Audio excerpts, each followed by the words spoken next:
Hello, Hope Unlocked listeners. Did you know I offer coaching? New Wings Coaching empowers women to rise up with new wings in their calling, communication, and connections through coaching, courses, and community.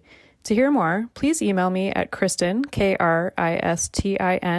Kurtz, Kurtz, at new, New Wings, Wings, coaching, coaching.net, and mention Hope Unlocked to hear more about the discounted rate just for my Hope Unlocked listeners. I also have a Facebook group called Women of Wonder Warriors Arise. Just check out the show notes for the link to access the group, and you can also access the show notes for my email address as well. Enjoy today's show. Welcome to the Hope Unlocked podcast. I'm Kristin Kurtz, your host. I pray this episode is like a holy IV of hope for your soul. Please help me welcome my new and amazingly dear friend, Kendra D. Carroll, to the show.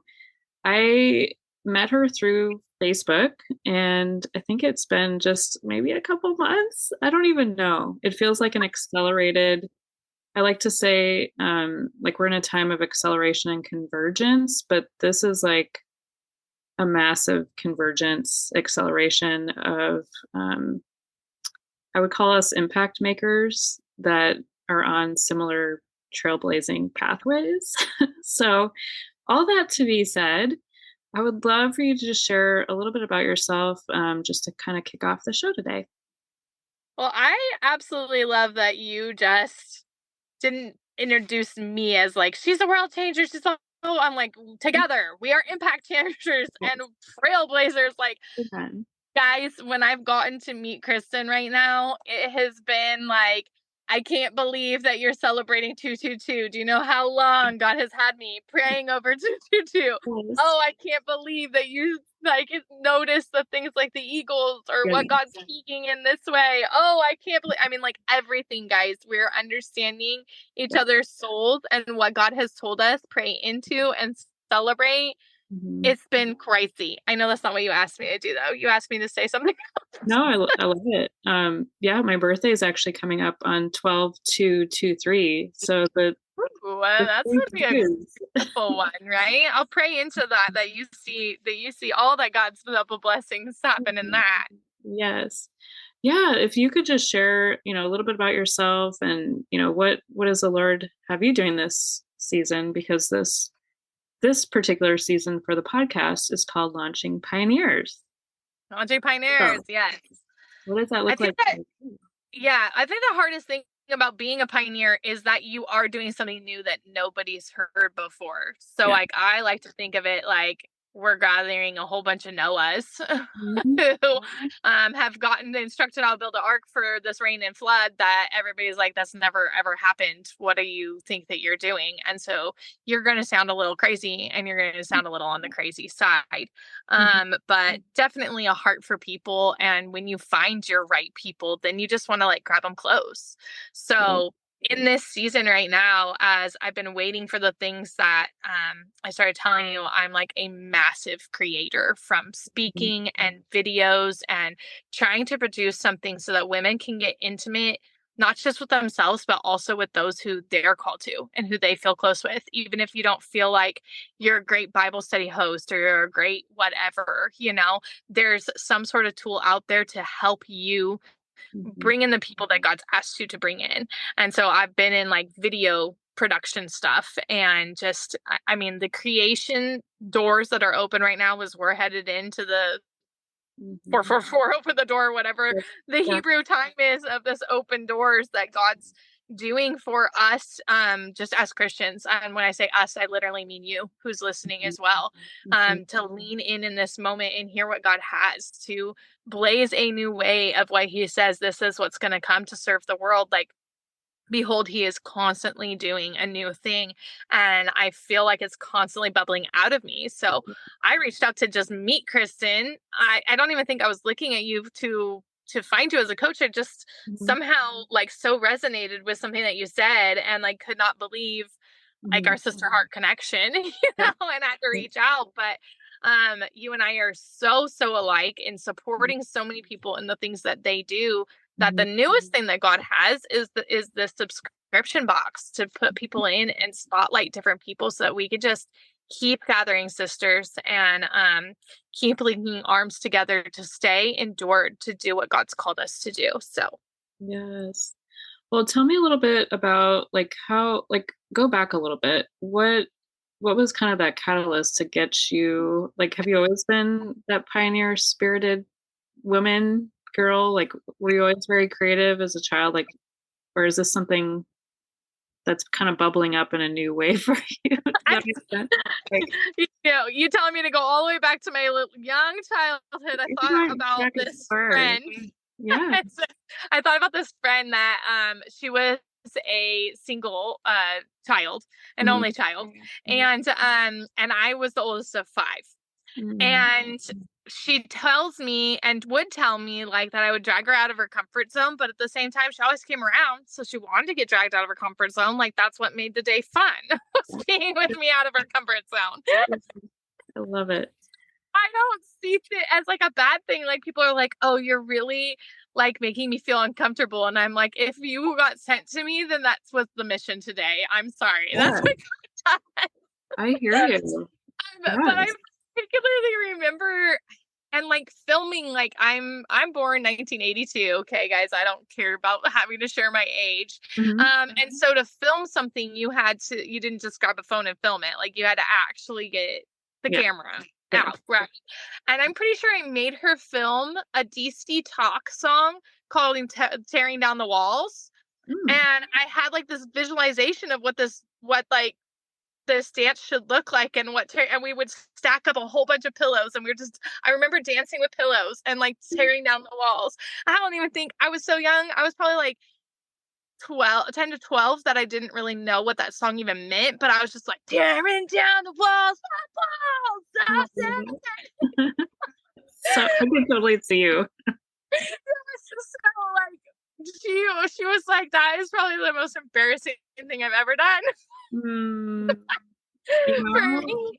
Right, Yeah, but at the same time, like, I just help people get out of their comfort zone to have some fun yeah. and do crazy things, and it has been part of who I am. I am the oldest of five, so I've convinced all my family to do Mhm. crays things, I love which it. I'm starting to let loose on Instagram. Like, I actually sneaked around and filmed my family.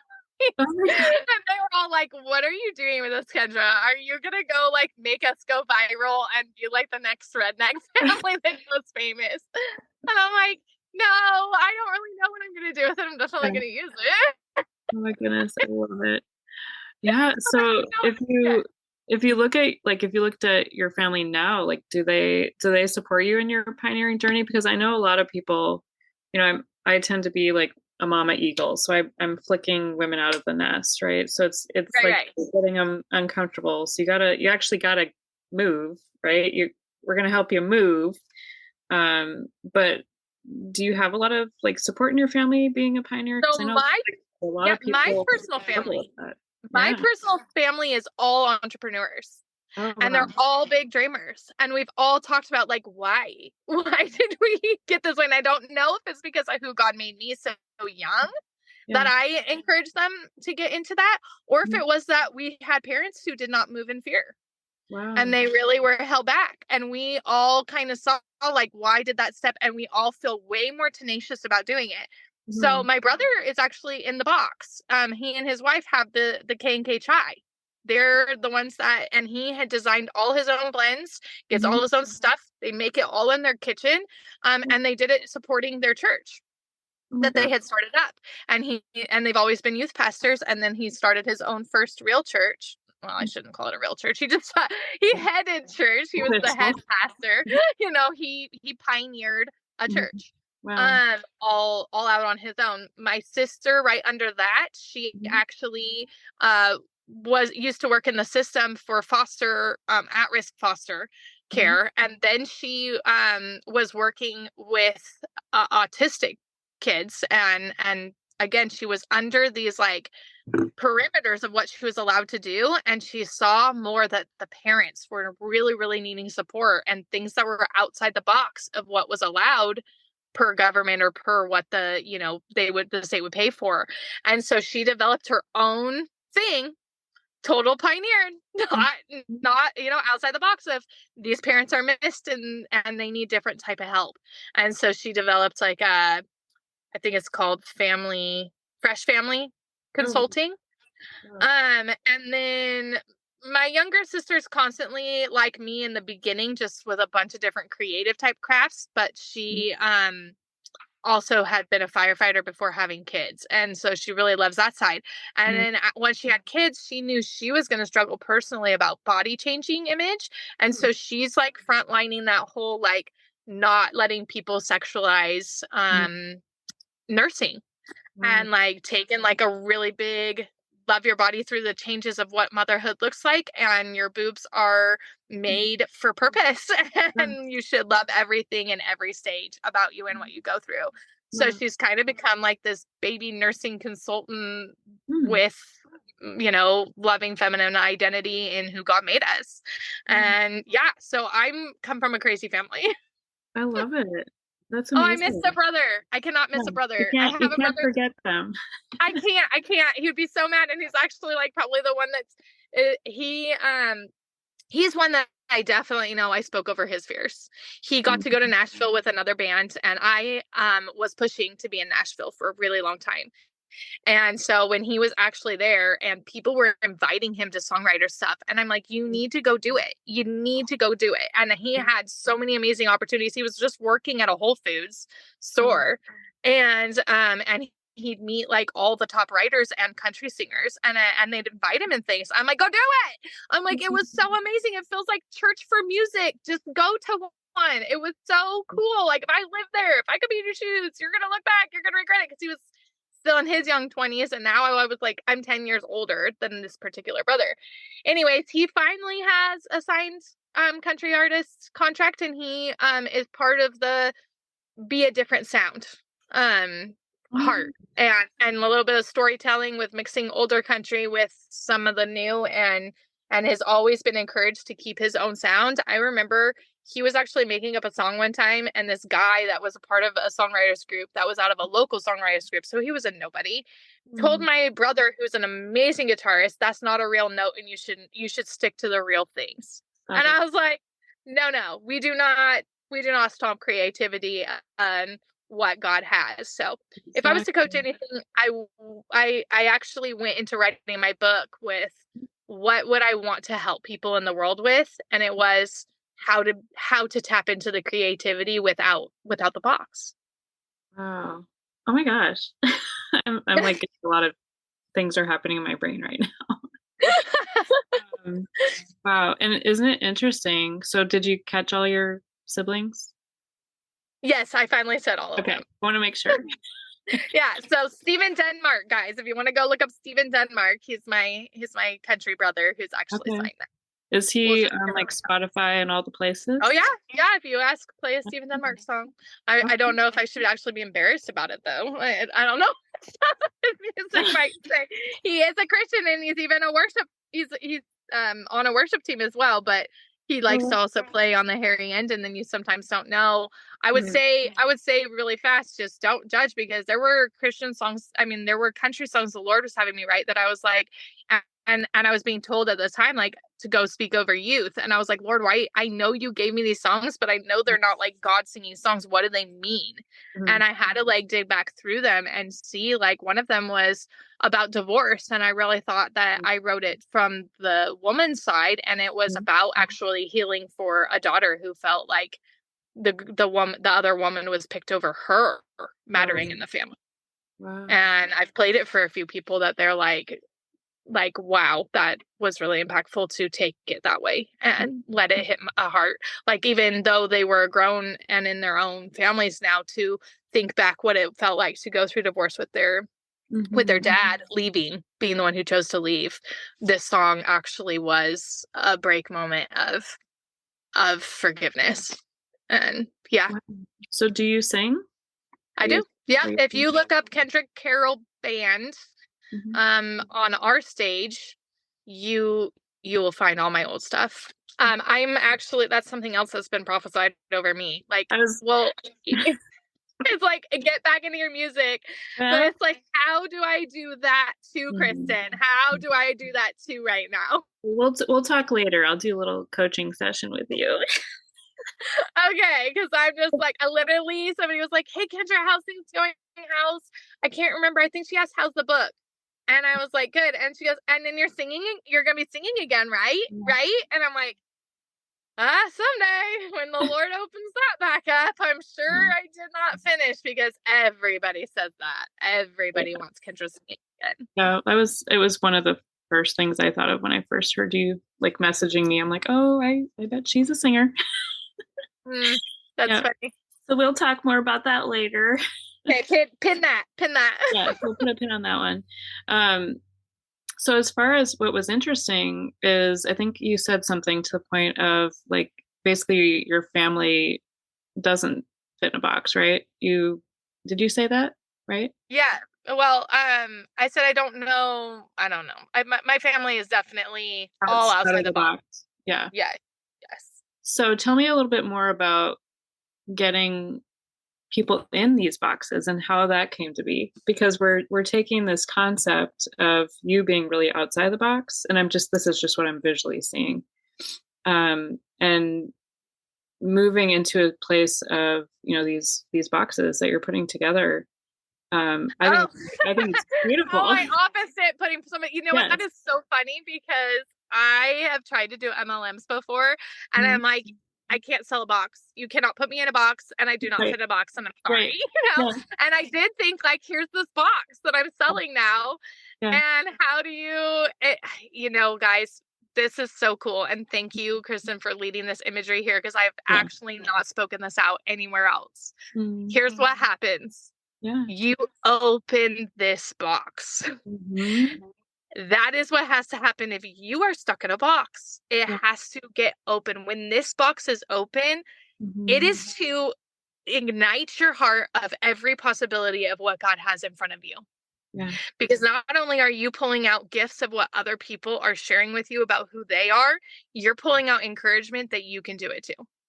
That you have something. And so it's like, you are going to be like unveiling things that God wants to speak over you and through you. And the other thing that I think is so cool is that we have the prayer focus. And like, I just did that prayer fast with the 10,000 women, right? You joined it too, right?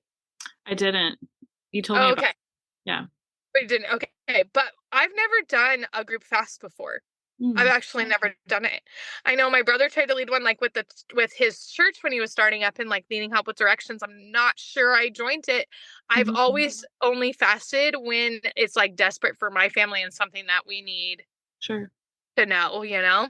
But I've not done it in a group, and to make it in a group was such a different mindset. It was so more just not about me, you know? And it actually made it made the warfare, or what could have been warfare, because there was none actually, probably why it's coming today.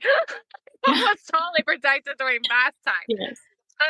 But I had my sights on everybody else. And so the box is part of that. It's like, there's everybody, every Jesus sister, every pastor's wife, every prayer warrior, every homeschool mom, anybody who's just a normal anybody is in this box represented. And then we're all praying over the same type of theme that month. So like, yes, you have all your other prayers, but there's a focus of saying, Lord, restore, rest. Like, what is rest looking like for me right now? What does restore need, not just for me, but like your community, the things around, like the things God leads you to pray about restore.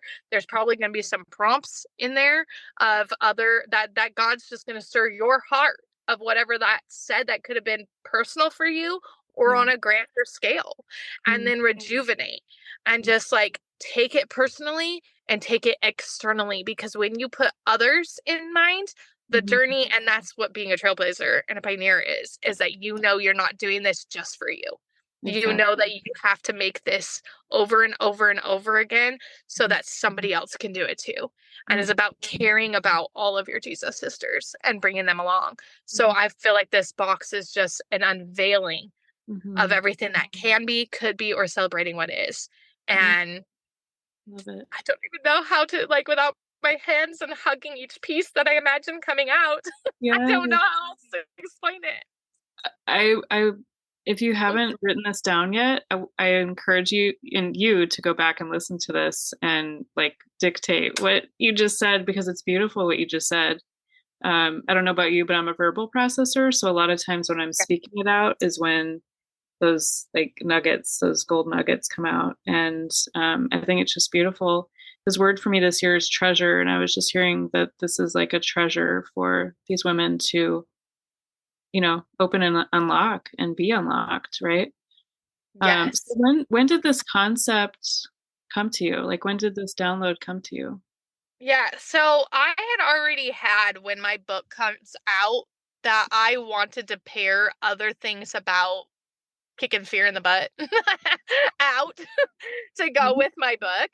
And there's like this other girl who we tried to connect and just haven't been able to, but she has a ministry called Shut the Fear Up.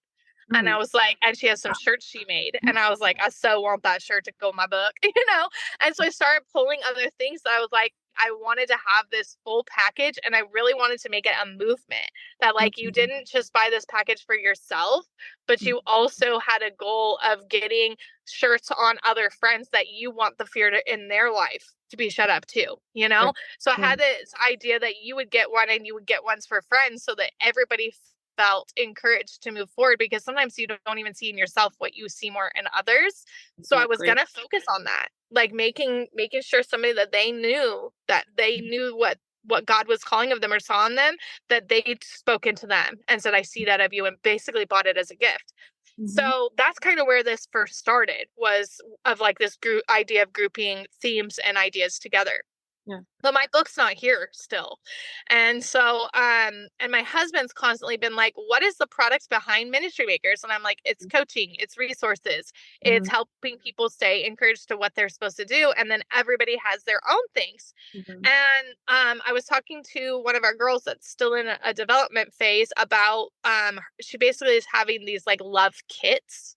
And I Hmm. don't want to spill too much about what her vision is or what she has, but the love kit is to go to somebody who's feeling very isolated in a situation of them taking care of Hmm. their elderly parents while they're still taking care of their kids, and like what that season looks like. Hmm. And so I was like, we do have things. And then all of a sudden I imagine one of her things being in a box with some other things. And I was like, I called my husband and I was like, babe, we do have things that we sell. Everybody has things that they sell. And we have these boxes that eventually we're going to do. And we have it. And he's like, don't you already have a million people that are already have products? And I was like, he's like, they might not have gone through your Ministry Maker program, but they're Christians and they have these businesses. I'm like, yeah, I do. And don't get me wrong, some of the people in the box have been through the Ministry Maker program, Yeah. but I knew a lot of them that are in it, they're all just now really coming to Hmm. their fullest, because we all kind of started in this trailblazing thing together. So everybody's just now ready to rise and get into that space. And so yeah, so basically when I got home to tell my husband like we really do have this, he was like, don't you even have more you could pull from? I said, absolutely. And I was like, I probably have the next 5 years of people I'd want to put in the box already thought out, like at least the themes and like some of the center points. Cause I even part of the reason you and I got closer together to talk about this box is because I was like, hey, I have this image of something else that's supposed to be there. Do you have somebody that has this type of journal? And you were able to plug me into her. And Hmm. I just love that we have, like, you're not the only person out there that um there's more of us who are really about the heart of God, the Yeah. heart of what God's creating, the Hmm. heart of seeing the woman do what God's called them to do and shove across the fears, the doubts, Yeah. the guilt of family, because really what you're going to do is going to bless them Hmm. and help them see it with permission, guidance, and authority to do what God's called you to do. And you started following me. We started connecting right after I said this, but I think I've said it to you, but it's too good to not even share in here. I was listening to somebody even older and wiser than us that was a spiritual mom to my spiritual mom and auntie who were in this coaching thing. And she said, worship it is what, like, how did she say it? I'm going to get this wrong. I'm going to have to go back and look at the right quote on my Ministry Makers page, but it was something about worship is an external of what you are given responsibility to create and do. Wow. Like, it is our worship to create it.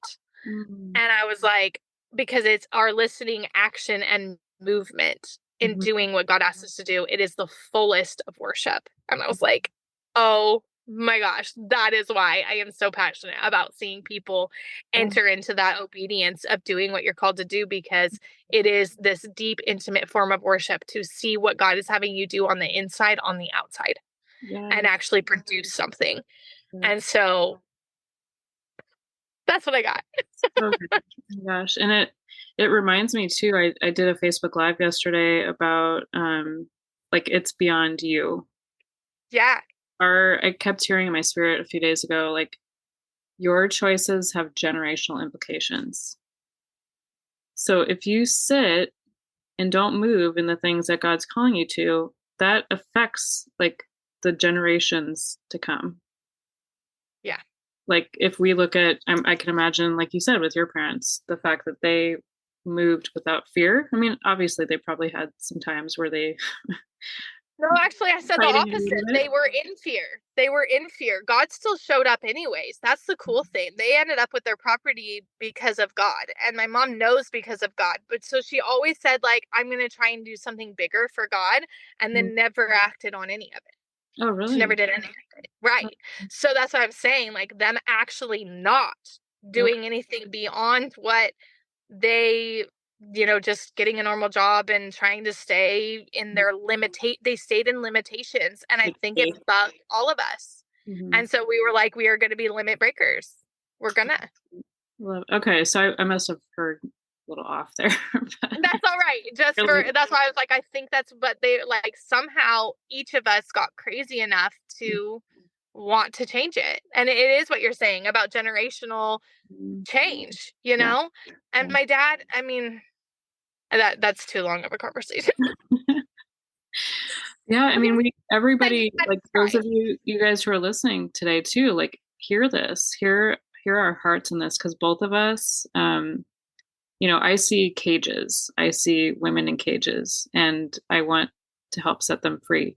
What is the picture that you get for the women that like you envision? Do you have a picture? Like, what does it look like for you that kind of keeps you going? Because being a breaker is not, it's just, let's just put it this way. It ain't for the faint of heart. I just know my role really, really well right now. And actually, there was a book that was called The Holy Hustle, and I literally chose to read it right with our holy slowdown at the beginning of COVID. I was like, of course, I would do the opposite of everything that's going on in the world. And I read it just in the Bible app where it was a small devotional. And one of the days she was explaining about building a Lego set with her daughter. And she goes, I always wish to be the first piece, foundational piece, like the big piece. But as they built the whole thing, when she got to the top and placed a snowflake, she realized that without the intricate, delicate, very, very precise pieces, the whole picture wouldn't even make sense of what it was becoming. And when I listened and read over that, I knew what being a snowflake piece felt like and was, of being very intricate and detailed and being my piece. The Lord was like, yeah, I'm moving you to that foundational piece. What she didn't know is foundation piece is what you're saying. Like, you're going to no longer be seen. You're going to be holding all these people. You're going to be trying to place the blocks and the outsides and get to the snowflake. And like, I think it's the creation side that's exciting to me. Like working with our creator and seeing the creation in another woman of who he's called them to be, get to that place where all the pieces are together and it makes sense to them. And then seeing that we are all together. I'm so not a lone ranger. Like, I'm the oldest of 5, and I made my siblings do things with me so that we would have more fun. Aww. Like, I don't like being alone. Yes. And something that like, where did the heart, I thought at one point you were trying to ask where the heart of all of this for Ministry Makers began. It began when God said, you're going to write a book. And I said, that sounds really lonely. I don't want to do that. And I said, okay, Lord, if that's really what you're asking me to do, I'm going to go find every other girl that is out there on a road that feels like they have to help everybody else, but they feel alone. And so finding people like you and some of the other authors that have really come along with me, and speakers, or just people who desire to be speakers that are not there yet. Those are the people that I know that they know what trudging in front of other sisters, just because you have a heart, a love, and a fun togetherness in your mind of what is together feel like.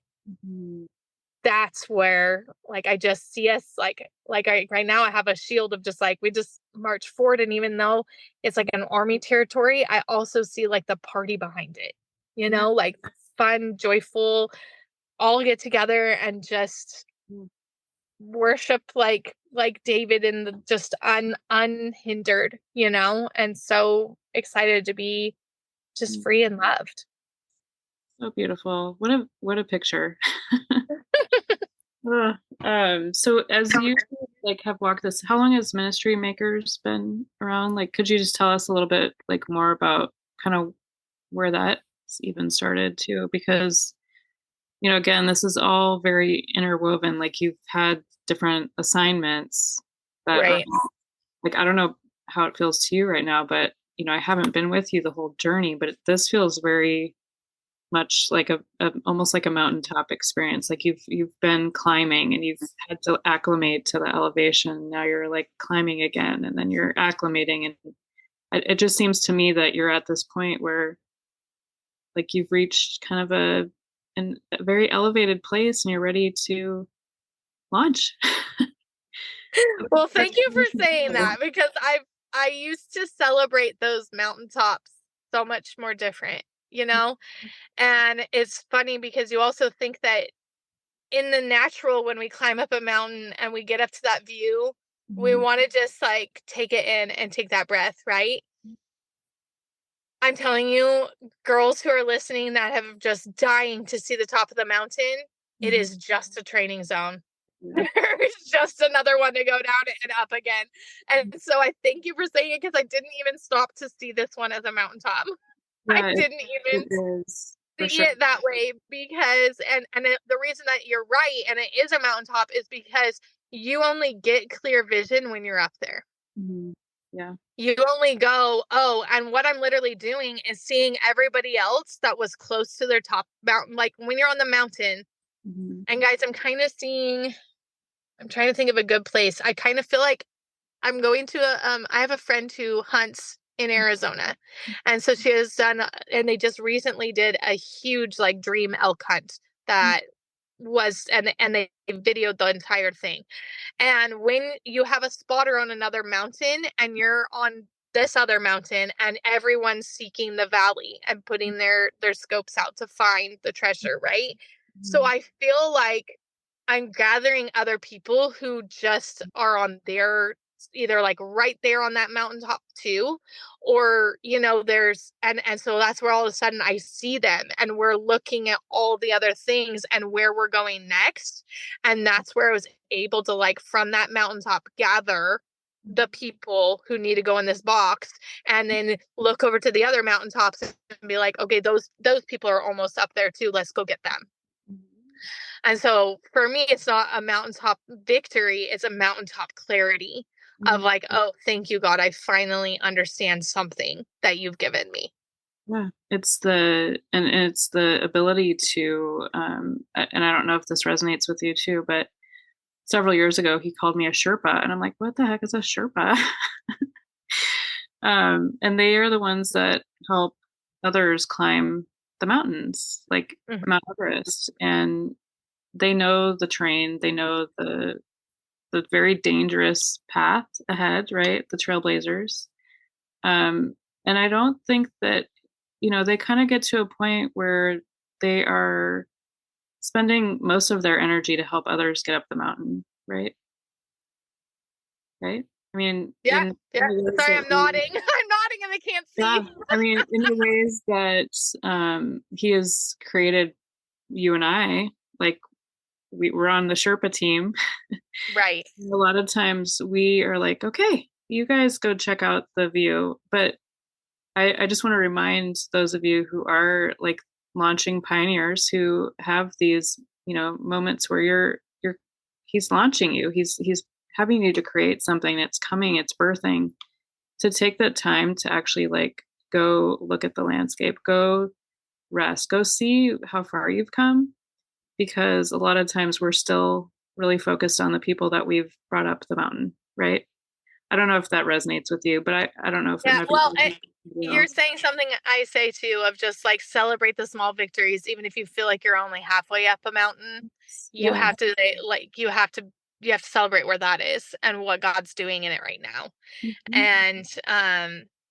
And I think that all of us who are celebrating others need those times to stop and remember to celebrate what God's doing in Yes. us and for us as well, and sometimes even more, because we're so much tuned off to ourselves, and just wanting to put that focus on everybody else. And I think because the journey's been long, and you know what, I really wanted to add into this because you happen to ask on your questionnaires what's our favorite song, and this goes right with it. Yeah. And is the Gyra, because yes, I love that mountaintop moment, Mm-hmm. but I know God's in the valley, and I know God's in this part, and so it was like Mm-hmm. that whole song where it says you are enough, like I so know what each space feels like.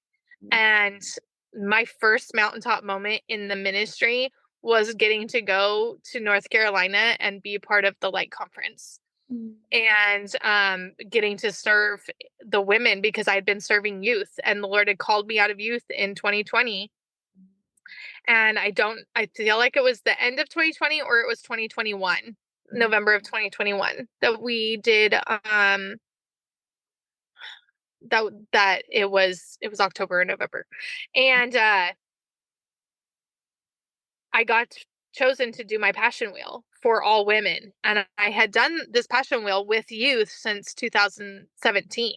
So I knew it was powerfully for youth. And I had done some one-on-ones with women, but I had not done it in a big group setting, which I knew was coming. And so they had picked me to run a workshop there. And I was so excited to pour on people, because I had been basically what felt like silent for an entire year of just letting God pour on me.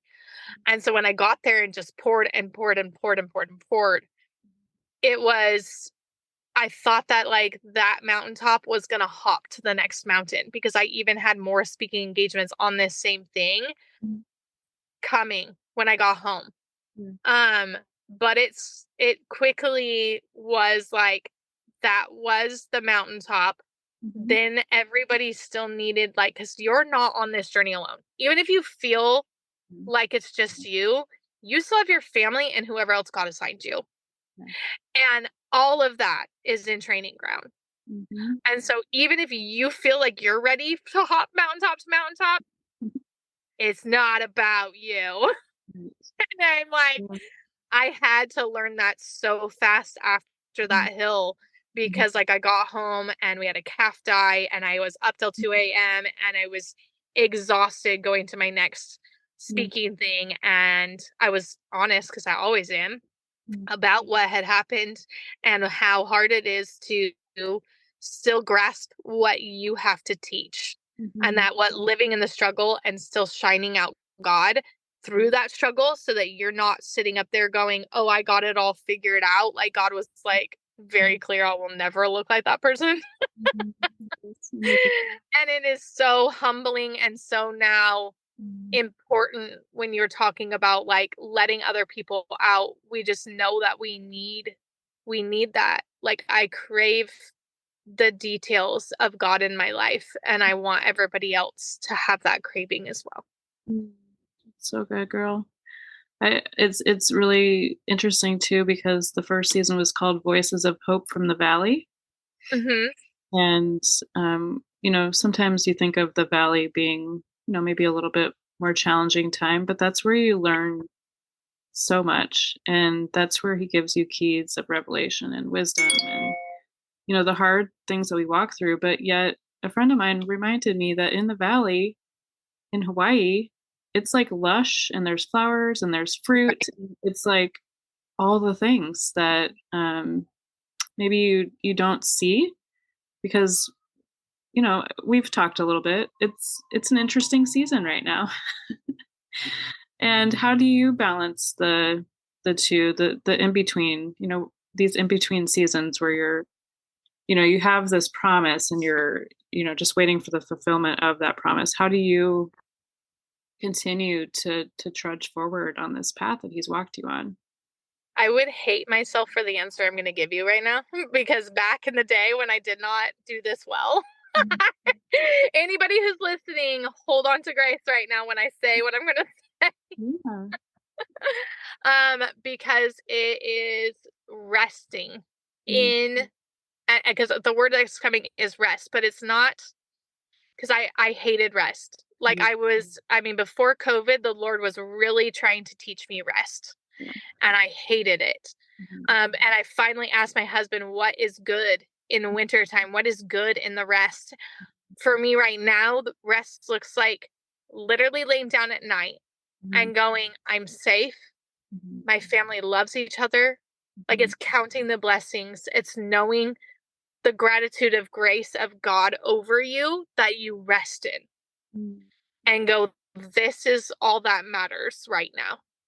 And whenever his timing is, if I trust his beautiful timing, because there are times that I'm like, you wonder if something's being delayed and it's the enemy's agenda, and what you need to war against and what you need to wait on, I think is some of the hardest things to understand. Yeah, absolutely. And when I come down to just like, but no matter what, because even if the enemy's warring, it's like there's two in the plan. God uses everything the enemy uses. Yeah. And God has his agenda no matter what. So if I trust that, then the timing of when all things come to fruition is the right timing. And so I have to rest in all the other grace and peace that has to come over me, and gratitude. Amen. Well, thank you for sharing just your heart with us. How can people even get their hands on these beautiful boxes that are coming, and when are they launching? Yes, well, they are officially launched because I really thought that they were going to like sell out in a minute, because like we know a million different people. I was surprised how many women don't like surprises, because I was trying to keep it a surprise, and everyone's like, no, just tell me what's in your box, Kendra. And I'm still trying to make that fun and surprising as we go along, because I also want to shout people out, and I absolutely love cheerleading people. I'm pretty sure you've seen that by now, that I think it's so fun to be like, I've walked in a store one time and saw God all over the store, and I had to just go live that minute, and I was like, oh my gosh, do you see this cute little sign? Did you see this? I see when God's in the details of somebody's business, and my heart just lights up. And so I love just lighting people up and getting excited about what God has them doing. So I'm trying to be very not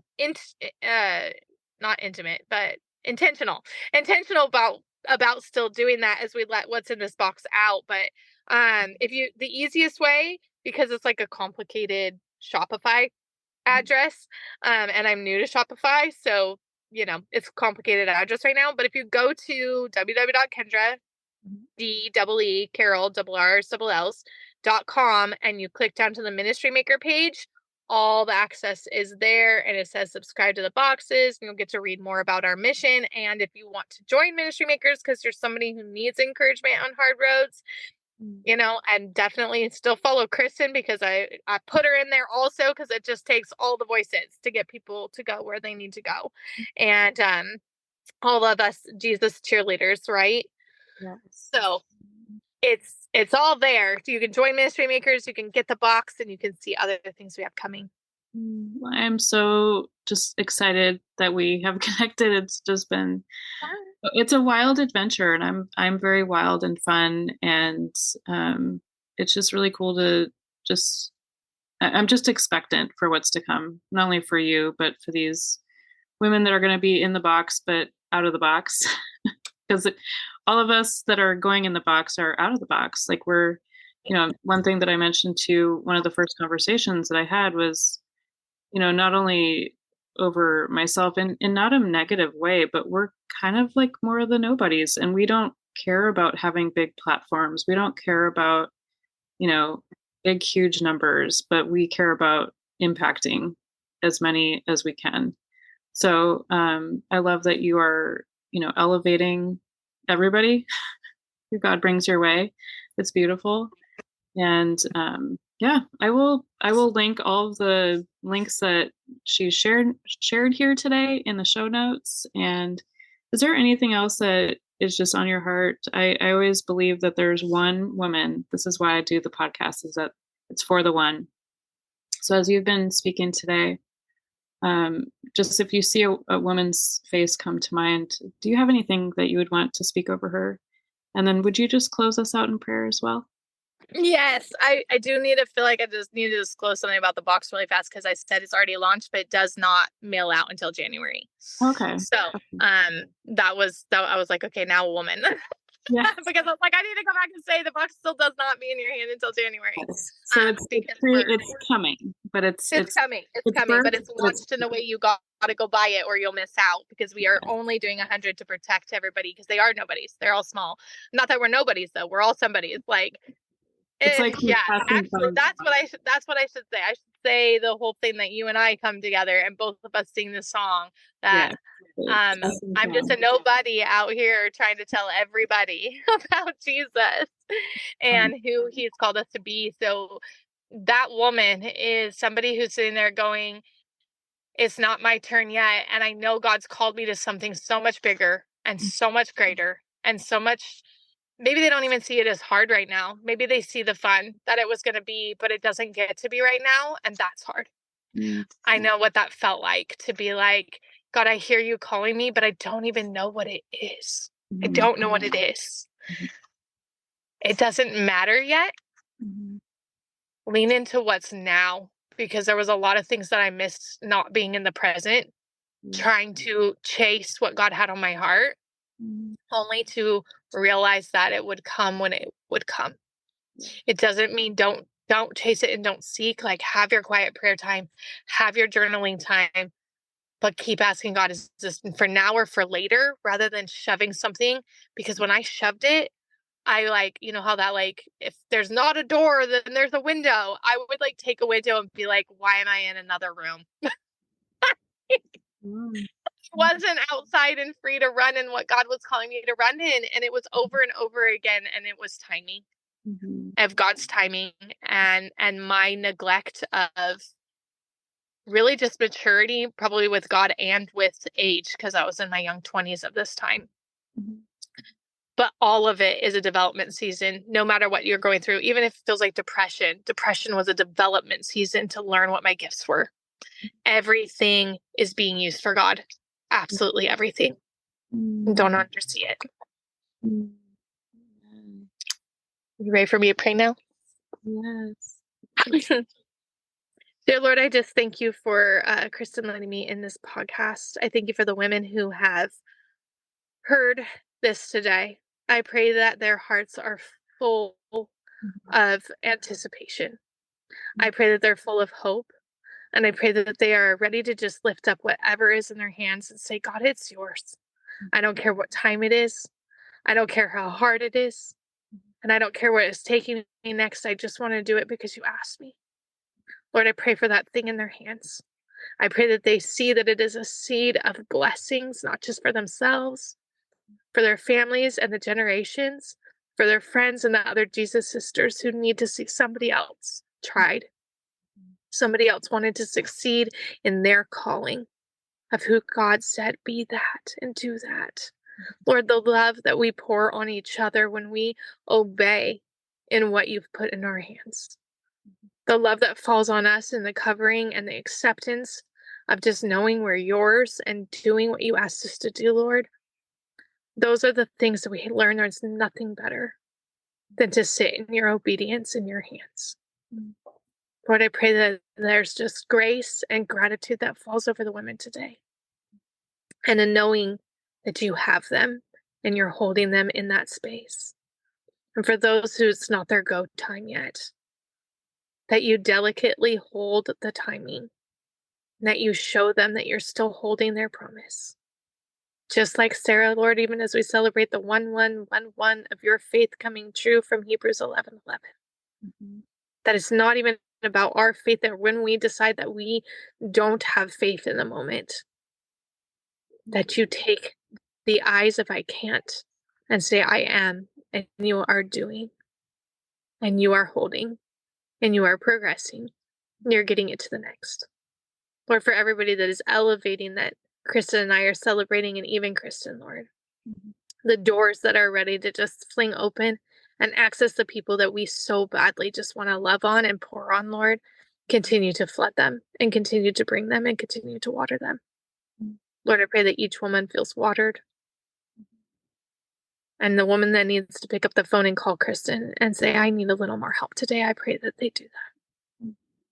I pray that they reach out and they say, help me. I'm ready to be helped. I'm ready to take the help and get out of this cage and see God in a whole new way.